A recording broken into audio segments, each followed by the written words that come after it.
Merry Meet, Annie here. Welcome to Monday on Pagan Perspective. Our topic this week is isms. The question came from Twitwee, one of our viewers, who asks, how do we feel about racism within paganism and heathenry, and how do we as a community change that? Also, how do we feel about sexism within paganism? How do we change that? I want to start with saying that I don't see racism within heathenry. I see racism within some heathens, as I do Wiccans, non-Wiccans, eclectics, druids, you name it. I have met many heathens over the years who gathered to celebrate a shared cultural, ethnic heritage, but not at the expense of thinking less of others, but more in celebrating where they came from and who they were. Yes, I have met heathens who were racists, but I have met as many from all the other walks of the pagan path that I would call racist, sexist, ageist, and on with all the isms and ists that are the negative part of humanity. This need to judge others and be better than, and to think less of others. I've encountered it, as I do in life, sometimes in the most unexpected places. Places which profess to be places of love or compassion, which either intentionally or unintentionally are full of ism or ist. So my first thoughts on the question of the week is, I wouldn't use heathenry as an example. I would use humanity as an example, because at our worst, we're full of isms and ists, no doubt about it. What do we do about changing it in the pagan community? The pagan community is so large and so varied. It's like saying, how do you change it in the world? Because there's not necessarily a commonality, and the larger the community has grown, sometimes the less commonality I have found with those who call themselves the same as me, who practice very differently and believe very, very different things. So my answer is going to be, how do we handle it in life? Because I find that no different than how we handle it in the pagan community. Call it out when you see it. Speak your truth. To me, that is the most important thing any of us can do. Silence is compliance. Silence is compliance.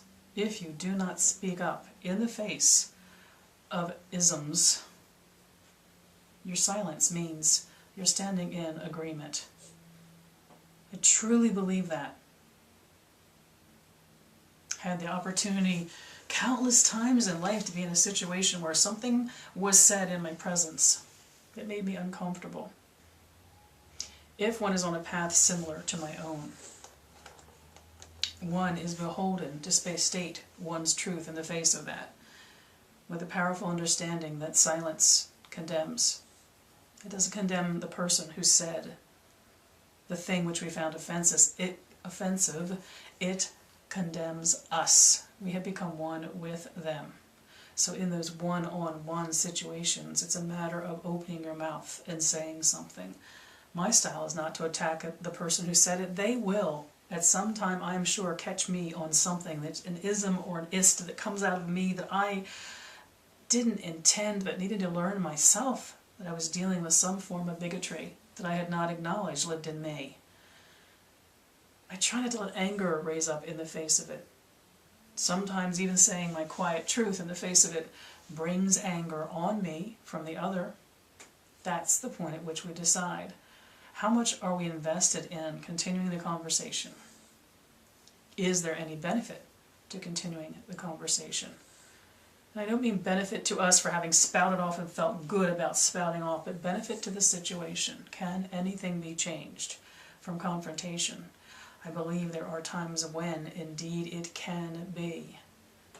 I think of moments of great social change when enough voices came together to confront an ism or an ist, change can happen. I also think that we have a choice in life. When faced with that, having stated our truth in the face of that, to then walk away from it. We all pick where our confrontations in life will be. And I think then if we bring it back to the concept of community, we build our community by finding others who think like us, that we stand in agreement with. Within the pagan community, I find that same thing. Thank God it's never in my most deeply held, intimate, closest circles, but in the wider community, when there has been a chance to stand in the face of any of these isms, racism, ageism, sexism, genderism, on and on and on, when there's a chance to stand in the face of it, you get to meet others standing by your side, that you are aligned with and standing with. And within the pagan community, then you begin to discover who are your brothers and sisters. It's a real bubble popper when you discover that this beautiful idea you had in your mind of what a certain tribe was to you, whether it's in your local community or in the pagan community at a small or large level, that you have this beautiful idea of what it might be, and then you find it's feet of clay. You find it's not what you thought it was. You find individuals are not what you thought they were. The process is finding those who think like you, standing in the face of those who do not think like you when you have a deeply spiritually held belief or opinion. When you have a strong humanist opinion, an ist that is a good thing. Finding others who think like you, very important part of standing in the face of the isms. You are not going to be the only person who is not a racist, not a sexist, not an ageist, not a genderist. You're going to find others like you. I think that's the beauty of the search, but you will not align with others of like mind if you are keeping your opinions silent and your mind closed. That's the important part of it to me. So the question that the viewer is Twitwee said, how do you go about changing it? You open your mouth. You state your truth. You call out those who are holding that form of prejudice against others for whatever reason. If the community matters to you, within which it's occurring, you fight for it. You fight for being what you had hoped it would be when you became part of it.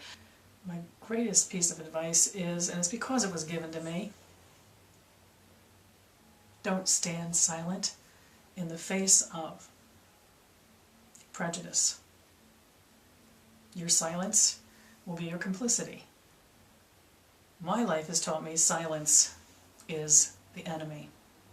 No matter how militant I want to respond in any particular situation, and there have been those I have fought strongly and powerfully, aligned with others who thought like myself, and there are other times when I have stated my truth and walked away.